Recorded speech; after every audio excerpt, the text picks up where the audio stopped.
DNA జ్యోతిష్యానికి సాధారణ జ్యోతిష్యానికి తేడా ఏమిటంటే వేల సంవత్సరాల నుండి సాధారణ జ్యోతిష్యం ద్వారా ఒక జాతక చక్రం చూసి భూత భవిష్యత్ వర్తమాన కాలాలలో ఎప్పుడు ఎలా ఏమి జరుగుతుందని చెబుతూ ఒకవేళ అవి గాని అనుకూలంగా జరగకపోతే ఎలాగైనా ప్రకృతికి విరుద్ధంగా వాటిని మార్చేయాలని, అది కుదరకపోయినా పరిహారాల నెపంతో చేసే పద్ధతిది. కానీ దానికి మారుగా డిఎన్ఏ జ్యోతిష్యం ద్వారా ఇవన్నీ ఎందుకు జరుగుతున్నాయని కనుగొని ఒక పని చేసే ముందే అది సరైనదా కాదా అని సరైన సమయంలో మనము తీసుకునే మంచి నిర్ణయం జీవితంలో అన్నింటిలో విజయాలు సాధించడానికి సలహాలు మార్గదర్శకాలు చెప్పే నిజమైన జ్యోతిష్య విధానం ఇది. ఏది మీకు అవసరమో మీరే నిర్ణయించుకోగలరు. ప్రపంచవ్యాప్తంగా ఉన్న డిఎన్ఏ ఆస్ట్రాలజీ ప్రియమైన ప్రేక్షక మహాశయులందరికీ నా హృదయపూర్వక నమస్కారములు. నేను తిరుపతి పట్టణంలోని రేణిగుంట నుండి మీ గుణబ్రహ్మ సరస్వతి. ఈ వీడియో ద్వారా డిఎన్ఏ ఆస్ట్రాలజీ ప్రకారంగా రచ్చలు రగడలు, కోర్టు కేసులు, తగాదాలు ఇలాంటి సమస్యలతో ఏ వర్గాల వారు ఇబ్బంది పడుతున్నారు, అదేవిధంగా ఎవరితో వీరు అసూయకు, ఈర్ష్యకు, గిట్టనితనానికి లోనయ్యి ఇబ్బంది పడుతున్నారు, అదే రీతిలో ఎవరితో వీరు ఆర్గ్యుమెంట్స్ ఎక్కువగా తీసుకోవడం వల్ల, అంటే ఏమిటి, పిడివాదముతో గొడవలు పడడం వల్ల రకరకాలైన ఈతి బాధలకు చాలా వరకు ఊబిలో మునిగిపోతున్నారు అన్న అంశాల్ని మనం తెలుసుకోబోతున్నాం. సర్వసాధారణంగా ట్రెడిషనల్ ఆస్ట్రాలజీ ప్రకారంగా ఏం చెప్తారంటే, కాలపురుషునికి 6వ భావము కన్య అనే భావము రుణ రణ రోగస్థానంగా చెప్పడం వల్ల అది ఒక పంచాయతీ భావంగా కూడాను మనము చిత్రీకరించాం. కానీ యాక్చువల్గా చెప్పాలంటే మనము డిఎన్ఏ ఆస్ట్రాలజీ ప్రకారంగా ఒక్కొక్క భావానికి కర్మ సంబంధాన్ని రిలేట్ చేసి ఏ కర్మారిజిషితో ఆ భావము యాక్టివేట్ అవుతా ఉంది అన్న అంశాలని బేరుజు వేసుకుని జాతకాల ఫలితాలని మనం చెప్తున్నాం.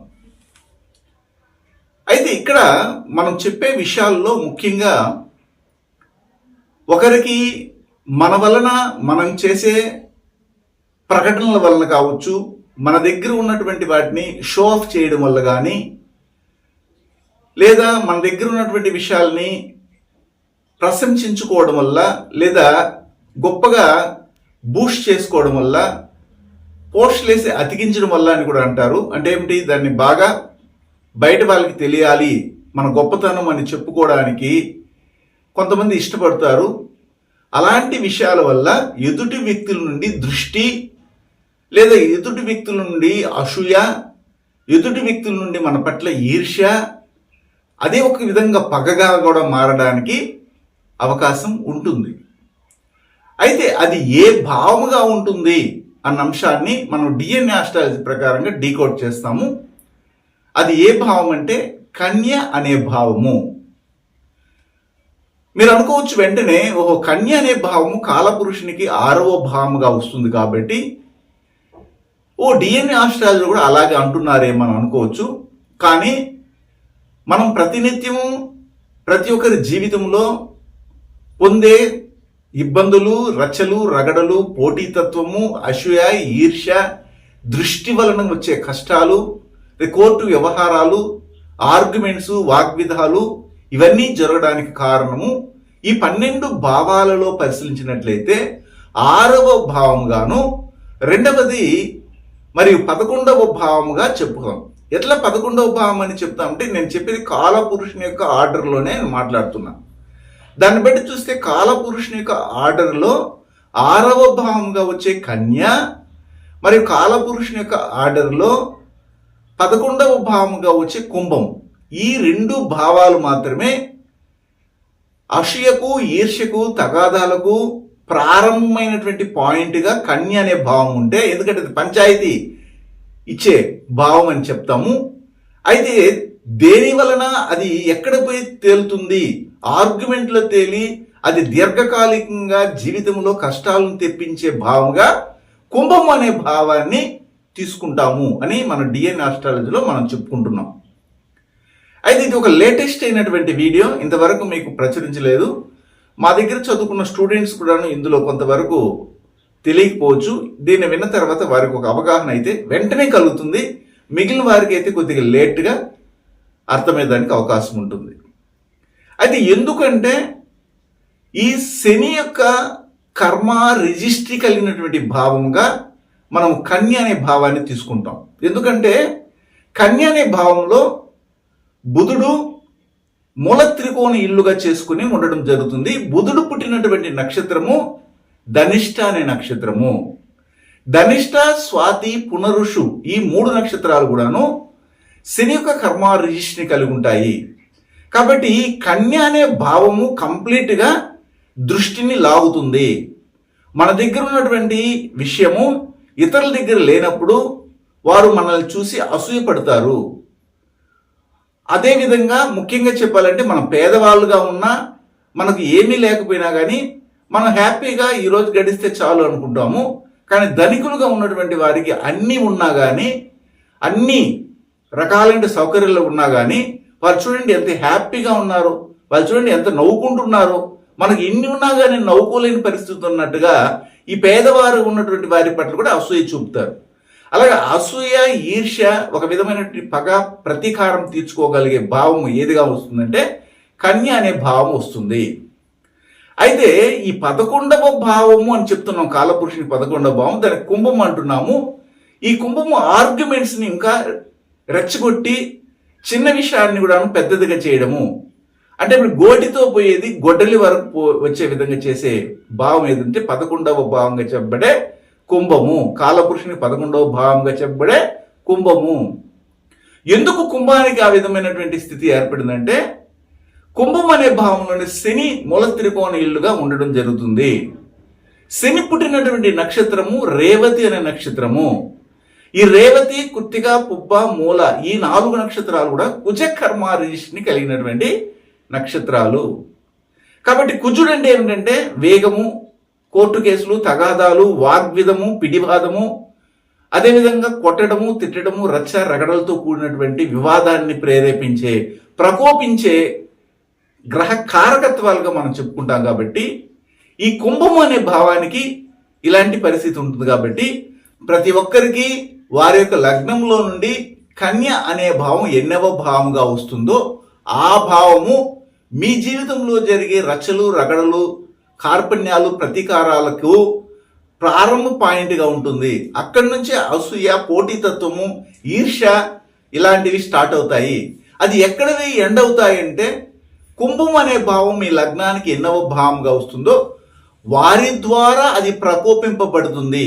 వారిని సాకుగా పెట్టుకుని ఆ భావాన్ని వీరు ఈ యొక్క 6వ భావంగా వచ్చి, అంటే మీకు కాలపురుషునికి 6వ భావము, కాలపురుషునికి 11వ భావం అని చెప్తున్నాను. అలాగే మీ లగ్నానికి కన్య అనే భావం ఎన్నవ భావంగా వస్తుందో ఆ భావము అసూయ, ఈర్ష్య, పోటీతత్వానికి గురి అక్కడ ప్రారంభమైనటువంటి రచలు, రగడలు, తగాదాలు, మనశ్శాంతి లేని విధాలను ఎక్కడ ఎండ్ అవుతాయంటే మీ లగ్నానికి ఎన్నవ భావంగానైతే కుంభం వస్తుందో ఆ భావంలో వెళ్ళి అది ఎండ్ అవ్వడం అనేది ఉంటుంది. అప్పుడు ఈ 2 భావాలు ప్రతి ఒక్కరి జీవితంలో వారు కానీ దాన్ని కరెక్ట్గా కానీ డీల్ చేయగలిగితే, కరెక్ట్గా కానీ వాళ్ళ చేతిలోకి తీసుకొని దాన్ని అడ్జస్టబుల్గా చేసుకోగలిగితే వారికి జీవితంలో రచ్చలు, రగడలు ఇలాంటి దోషాలు రాకుండా ఉండగలరు అన్న ఉద్దేశంతోనే మనం ఈ వీడియోని ప్రచురిస్తున్నాం.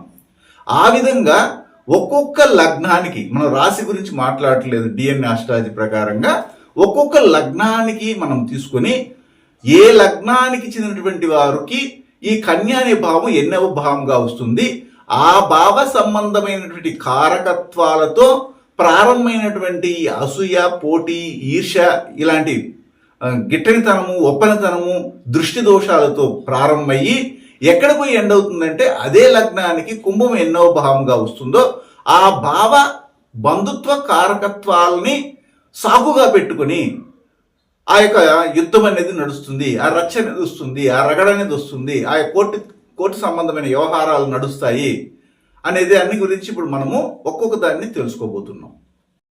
గురువు గారి నుండి డిఎన్ఏ ఆస్ట్రాలజీ ప్రకారంగా మీ జాతక పరిశీలన చేయించుకుని సలహాలు, మార్గదర్శకాలను పొందాలంటే మా త్రిశక్తి డిఎన్ఏ ఆస్ట్రాలజీ యూట్యూబ్ ఛానల్లో మరిన్ని వీడియోలు చూసి ఒక అవగాహనకు వచ్చాక మీకు ఉపయోగపడుతుందనిపిస్తేనే ఫోన్ ద్వారా కానీ లేదా డైరెక్ట్గా కానీ అపాయింట్మెంట్ కొరకు సంప్రదించగలరు.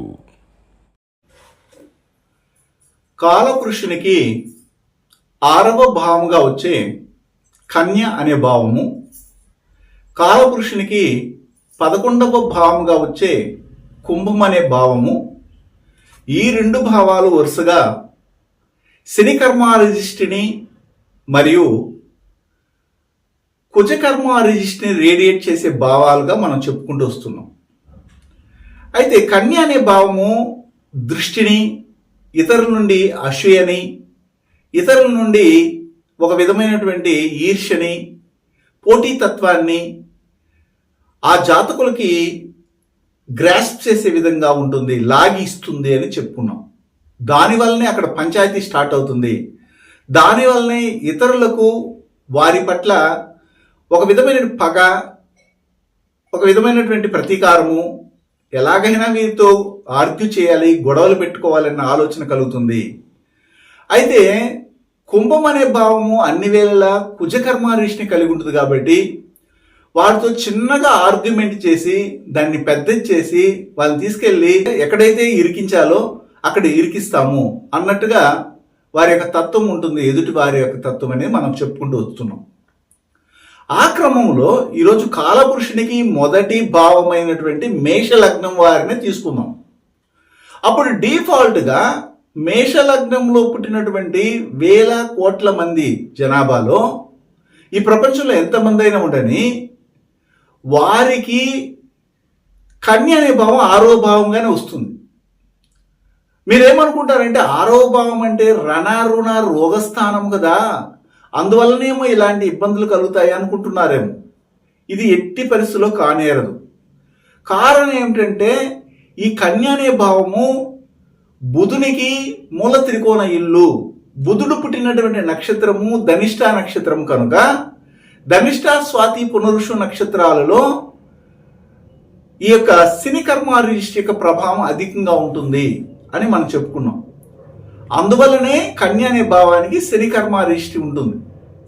ఇంతవరకు మనకు తెలుసు. డిఎన్ఏ ఆస్ట్రాలజీ చక్కగా అధ్యయనం చేస్తున్న వారు, వింటున్న వారికి కూడా దీన్ని వింటూ చక్కగా వారి యొక్క జీవితకాలంలో ఉపయోగించుకున్న వారికి తెలుస్తుంది. అయితే ఇక్కడ ముఖ్యంగా ఒక రణరుణ రోగస్థానమైన 6వ భావము కాదు, పోటీ స్థానం అంటే కాంపిటేటివ్ ఎగ్జామినేషన్ స్థానం, జాబ్ స్థానం, సర్వీసెస్ స్థానం, అలాగే టీచింగ్ సంబంధమైన స్థానంగా కూడా 6వ భావాన్ని చెప్పడం జరుగుతుంది. అదేవిధంగా ఈ 6వ భావం అనేది లోన్, మనము ఏదైనా ఒక అప్పు కొరకు వెళ్ళినప్పుడు లోన్ గురించి చెప్పే భావం, కోర్టు తగాదాలు, రచ్చలు, రగడల్ని ప్రేరేపించే భావము ఏమిటంటే 6వ భావం అని. అయితే ఇక్కడ దీని నుండి మనకి ఏ విధంగా దృష్టి వస్తుంది, దీని నుండి మనకి ఎలాగా ఇతరులకి మన వల్ల అసూయ కలుగుతుందంటే, ఈర్ష్య కలుగుతుందంటే, మనము ఒక కాంపిటేటివ్ ఎగ్జామినేషన్కి వెళ్తున్నాం. ఎందుకు? మేష లగ్నానికి చెందినటువంటి వారికి చెప్తున్నాం. వారు ఏం చేస్తారంటే మేష లగ్నానికి చెందినటువంటి కాంపిటేటివ్ ఎగ్జామినేషన్కి వెళ్ళి సమయానికి మునిపే వాళ్ళు మేము కాంపిటేటివ్ ఎగ్జామినేషన్కి వెళ్తున్నాము, బాగా రాస్తామని చెప్పడము, లేదా కాంపిటేటివ్ ఎగ్జామినేషన్కి రాసేసి వచ్చిన తర్వాత ఖచ్చితంగా మాకు గ్యారంటీగా ఉద్యోగం వచ్చేస్తుందండి, సక్సెస్ఫుల్గా మేము ఇదైపోతామండి, మంచి తెలివిగా రాసామండి అని వీళ్ళ గురించి ప్రగల్భాలు చెప్పుకోవడం. ఒక కాంపిటేటివ్ ఎగ్జామినేషన్ గురించి, ఒక పోటీ గురించి ఇతరులకు వాళ్ళు సరిగా రాసి ఉండరు, ఎగ్జామ్లో సరిగా పర్ఫార్మెన్స్ చేసి ఉండరు, కానీ వాళ్ళ దగ్గర వెళ్ళి మేము బాగా రాసామని చెప్తే వాళ్ళ యొక్క మనసులో అసూయ ఏర్పడుతుంది, వీరి పట్ల ఈర్ష్య కలుగుతుంది. అవునా, ఇన్నిటికీ మీరు ఆన్సర్ చేసేసారా? జనరల్గా ఇది అన్ని చోట్ల జరుగుతూ ఉంటుంది. కానీ మేష లగ్నానికి చెందినటువంటి వారు మాత్రము ఎగ్జామ్ అయ్యి బయటకు వచ్చిన తర్వాత, ఏ ఎగ్జామ్ అయినా కావచ్చు, అది బ్యాంక్ ఎగ్జామ్ కావచ్చు, ఐఏఎస్ ఎగ్జామ్ కావచ్చు, ఐపీఎస్ ఎగ్జామ్ కావచ్చు, లేదా జనరల్గా సాదాసీదా ఎస్ఎస్సి ఎగ్జామ్ కావచ్చు, ఇంటర్మీడియట్ ఎగ్జామ్ కావచ్చు, ఏ ఎగ్జామ్ అయినా కానీ రాసేసి బయటకు వచ్చిన తర్వాత వాళ్ళ ఫ్రెండ్స్ ఉంటారు, కొలీగ్స్ ఉంటారు, వాళ్ళకి మాట్లాడతారు, నీ దీనికి ఆన్సర్ చేసావా, దీనికి ఆన్సర్ చేసావా, ఇవన్నీ ఎలా చేసావా అంటే, నేను ఇలా చేశాను, అలా చేశాను, నాకు ఖచ్చితంగా 100కి 100 వచ్చేస్తుంది, ఈసారి కరెక్ట్గా నేను సక్సెస్ అయిపోతాను అనేసి ఈ మేష లగ్నానికి వారు కానీ మిగిలిన వారితో కానీ డిస్కస్ చేస్తే వారు ఏమి చేసి ఉండరు. కనీసం రాత్రి అంతా కూడా ఏదో టీవీ అదే చూసుకుంటారు, సినిమా చూసుకుంటారు, లేదా ఆడికి వచ్చిన తర్వాత మర్చిపోయి ఉంటారు. అవును నేను మర్చిపోయినా, నాకు ఆన్సర్ వచ్చండి కానీ మర్చిపోయినాను నేను అంటుంటారు. అవును నువ్వు రాసేసావా, బాగా వస్తుందా, అవును వస్తుంది, నేను ఖచ్చితంగా గ్యారంటీ ఇవ్వగలనంటే అప్పుడు అక్కడ అసూయని మనం ఏర్పాటు చేసిన వాళ్ళు అవుతాం, ఈర్ష్యని కలిగించిన వారు అవుతాం. వారి యొక్క దృష్టి మన మీద పడుతుంది. దానివల్ల ఏమవుతుందంటే మనకు రావాల్సినటువంటి అంశాలు మన చేతికి అందని పరిస్థితి ఏర్పడుతుంది. అంటే మన గురించి, మన కాంపిటేటివ్ ఎగ్జామ్లో పర్ఫార్మెన్స్ చేసిన విధానాన్ని గురించి ఇతరులకి పోస్టులు వేసి అతికించకూడదు. ఎవరు? మేష లగ్నానికి చెందినటువంటి వారు. వాళ్ళ యొక్క మేనమామ, అమ్మకు చిన్న తమ్ముడు, అతని గురించి, అతను మీకు హెల్ప్ చేసి ఉంటాడు, లేదా మిమ్మల్ని ఆదుకో ఉంటాడు. ఈ మేష లగ్నానికి చెందినటువంటి వారికి ఆ విషయాల గురించి, మా మేనమామ ఇలాగ మంచోడు, ఇంత చేశాడు, అంత చేశాడు, మా మేనమామ మొన్న వాహనాన్ని కొనిచ్చాడు, నాకు ఆ అమ్మాయిని ఇవ్వబోతాడు, వాళ్ళ అమ్మాయిని మాకు భార్యగా వచ్చేదానికి సన్నాహాలు జరుగుతూ ఉన్నాయి, కాబట్టి నాకు బాగుంటుంది అని ఈ విధంగా చెప్పడం వల్ల ఇతరులకి అది ఉండదు. ఆ యొక్క సంతోషకరమైనటువంటి విషయాల్ని పంచుకునే గుణం కూడా ఉండదు. వాళ్ళ అసూయ ఏర్పడుతుంది, ఈర్ష్య ఏర్పడుతుంది, పోటీతత్వం ఏర్పడుతుంది. చివరికి మీకు జరగవలసింది కూడా జరగకుండా నిశ్చితామం వరకు వచ్చి నిలిచిపోవడం కూడా జరుగుతుంది. ఇది ఎంతమందికి జరగలేదు. అదే కుటుంబంలో మీరు గమనించండి, మీ మేనమామ అంటే మీ అమ్మకు తమ్ముడి కుటుంబంలో ధనిష్ట, స్వాతి, పునరుష నక్షత్రాలు పుట్టినటువంటి వాళ్ళు, భరణి, మక, జ్యేష్ఠ, ఉత్తరాభాద్ర నక్షత్రాలు పుట్టినటువంటి వాళ్ళు రాశిపడి నక్షత్రంగా కానీ, లగ్నా పాయింట్ పడి నక్షత్రం కానీ, లగ్నాధిపతి పడిన నక్షత్రంగా ఉంటారు. అలా ఖచ్చితంగా ఉండి తీరుతుంది. అదే సమయంలో ఇప్పుడు వారికి ఒక మనసులో ఒక అసూయ ఏర్పడింది, ఈర్ష్య కలిగింది. ఎలాగైనా వీళ్ళ యొక్క మానసిక స్థితిని కుంగదీయాలి, ఎలాగైనా వీళ్ళని ఇబ్బందులకు గురి చేయాలి, ఎలాగైనా వీరిని ఒక విధంగా డిప్రెషన్లోకి తీసుకెళ్లాలనే ఉద్దేశంతో ఏదైనా ఒక సాకు కొరకు, ఏదైనా ఒక సమయం కొరకు వేచి ఉంటారు. ఆ సమయం రానేరా వచ్చింది. ఆ సమయంలో ఏం చేస్తారంటే ఈ 11వ భావం డిఫాల్ట్ గా ఏం చేస్తుందంటే చిన్న అన్న కుటుంబము, అలాగే జ్యేష్ఠ సహోదరులు, అలాగే మీరు వృద్ధులైతే మీకు మీ కుటుంబంలో కూర్చున్న ప్రథమ అల్లుడు, ప్రథమ కోడలు, వీరితో ఆర్గ్యుమెంట్ చేసే విధంగా వాళ్ళు పురికొల్పుతారు. వారే అక్కడికి వచ్చి ఏం చెప్తారంటే, మీరు ఎవరికైతే మీ విషయాల్ని, మీ పోటీ సంబంధమైన విషయాల్ని, మీ మేనమామ గురించి, అలాగే మీకు ఏదో ఒక లోన్ శాంక్షన్ అవుతుంది, ఒక 20 లక్షలు 30 లక్షలు, దాని గురించి చెప్తారు. వాళ్ళకి అసలు డబ్బే ఉండదు. డబ్బు లేమితో అంటే ఏమిటి, ధనం లేమితో ఇబ్బంది పడుతుంటారు. వారికి కానీ 1 లక్ష రూపాయలు ఉంటే గొప్పగా వాళ్ళు వ్యాపారం చేసుకుంటారు. కానీ మీకు 20 లక్షలు రాబోతుంది లోన్ ఉండి అని చెప్తే అక్కడ అసూయ ఫామ్ అవుతుంది. ఎలాగైనా వీళ్ళని దెబ్బతీయాలనే ఉద్దేశంతో మీరు ఇలా ఏం చేస్తారంటే మెల్లగా వెళ్ళి మీ సంబంధమైనటువంటి అన్నో లేదా అక్కో ఏదో ఒక సందర్భంలో మా యొక్క ఇతను ఇలా చేశాడని అంటారు. మీరు వాళ్ళకి తమ్ముడుగా ఉంటారు, మేష లగ్నానికి చెందిన వాళ్ళు, లేదా చెల్లెలుగా ఉంటారు. అప్పుడు వచ్చి మీకు చెప్తారు, మీ అన్నగారు మీ అక్కగారు మీ గురించి ఇలా చెడ్డగా అనుకుంటున్నారండి, చాలా ఘోరంగా మాట్లాడుతున్నారండి. వీళ్ళకి కోపం ఎక్కువ మొదటే మేష లగ్నానికి చెందిన వారికి. ఎందుకంటే మేష లగ్నానికి అధిపతి కుజుడు కదా, ఆ కుజతత్వం కొద్దిగా ఉంటుంది, వేగం ఎక్కువగా, ఇతరులను ఎలా మాట్లాడాలో తెలియని విధం ఉంటుంది, ఆవేశం ఉంటుంది. వెళ్ళి నేరుగా కొట్లాడడం, వాళ్ళ అక్కతోనూ అన్నతోనూ లేదా చిన్న అన్న కుటుంబం గురించి కూడా చెప్పుంటారు. అంటే ఎలాగైనా వాళ్ళని రగడకు రప్పించాలని ఎవరైతే మీరు అసూయకు గురి చేశారో వారే పోయి అక్కడ పుల్ల పెడతారు, అగ్గి వెలిగిస్తారు. ఆ అగ్గి వెలిగించడంతో మీకు వీరికి మధ్యలో ఆర్గ్యుమెంట్ జరుగుతుంది. అలా ఆర్గ్యుమెంట్ జరిగినప్పుడు ఇమీడియట్గా అది కోర్టు వరకు వెళ్తుంది. కానీ ఈ మధ్యలో మేష లగ్నానికి వరకు నేను చూసినంత వరకు చాలా మంది కొద్దిగా మెచ్యూరిటీగా ఆలోచిస్తున్నారు. ఎలాగంటే మా అన్నయ్య కదా అన్నింది, మా అక్కయ్య కదా అన్నింది, మా చిన్న అన్నయ్య కదా అన్నింది, ఏం కాదులే మేము అడ్జస్ట్ అవుతాం, మేమంతా ఒకటే, ఎప్పటికీ ఎట్లా కొట్లాడుకున్నా, రచ్చలేసుకున్నా, గొడవలు వేసుకున్నా, ఎంత ఇదైనా కానీ మేమంతా ఒకటే అనే విధంగా ఈ మేషలగ్నం వాళ్ళు మారిపోతున్నారు. కానీ ఈ మేషలగ్నానికి పోటీ మరియు అసూయ, ఈర్ష్య, దృష్టిని కలిగించినటువంటి భావము 6వ భావం. కాబట్టి మనం ఎవరైతే ఈ 6వ భావానికి సంబంధమైన విషయాలన్నింటినీ కూడా పోస్టులేసి ఇతరులకి చెప్తామో, లేదా ప్రకటిస్తామో, లేదా షో ఆఫ్ చేస్తామో, వాళ్ళు ఊరుక ఉండరు. వాళ్ళు ఏం చేస్తారంటే ఈ 11వ భావానికి సంబంధించిన బంధుత్వాలు లేదా దానికి సంబంధించిన కారకత్వాలు, మీకు ఒక గ్రూప్ ఉంటుంది, వాట్సాప్ గ్రూప్ ఉంటుంది. ఆ వాట్సాప్ గ్రూప్లో కావాలని ఆ ఆర్గనైజేషన్ అడ్మిన్కి వెళ్ళి మీ గురించి చెప్తారు. అలా చెప్పినప్పుడు వాళ్ళకి మీకు ఆర్గ్యుమెంట్ జరుగుతుంది. అలా జరిగినప్పుడు మీకు మానసిక పరిస్థితి బాగుండదు. ఖచ్చితంగా అది చిన్నగా పెరిగి పెద్దదయ్యేసి అక్కడ బాంబ్ బ్లాస్ట్ అవుతుంది. ఇలాంటి పరిస్థితికి గురి చేసే భావాలు ఏమిటంటే కన్య మరియు కుంభము. ఆ కుంభము అనేది 11వ భావంగా వస్తూ ఉంది, అదే కన్య అనేది 6వ భావంగా వస్తుంది. కాబట్టి ఎక్కడ ప్రారంభమవుతా ఉంది, ఎవరికి మీరైతే మీలో ఉన్నటువంటి విషయాల్ని గొప్పగా చెప్తారో వాళ్ళే సమయం చూసుకొని ఆ సమయం వచ్చిన సమయంలో వాళ్ళు ఏం చేస్తారంటే ఈ యొక్క 11వ భావానికి సంబంధించినటువంటి బంధుత్వాలు కానీ ఆ కారకత్వాలను కానీ ఉత్ప్రేరకంలాగా ఒక క్యాటలిస్ట్ లాగా వీళ్ళు యూజ్ అయ్యి దాన్ని ప్రేరేపిస్తారు. అలా ప్రేరేపించినప్పుడు ఆవేశపూరితమైన నిర్ణయాలు తీసుకోవడం వల్ల ఆర్గ్యుమెంట్లకు గురయ్యి ఆ యొక్క వ్యవస్థ చెడిపోతా ఉంది. కాబట్టి ఈ సందర్భాలలో ఎవరైతే మెలకుగా ఒక మెచ్యూర్డ్ మైండ్తో వ్యవహరిస్తారో వారికి ఈ కష్టాలు లేకుండా ఉండడానికి అవకాశం ఉంటుంది.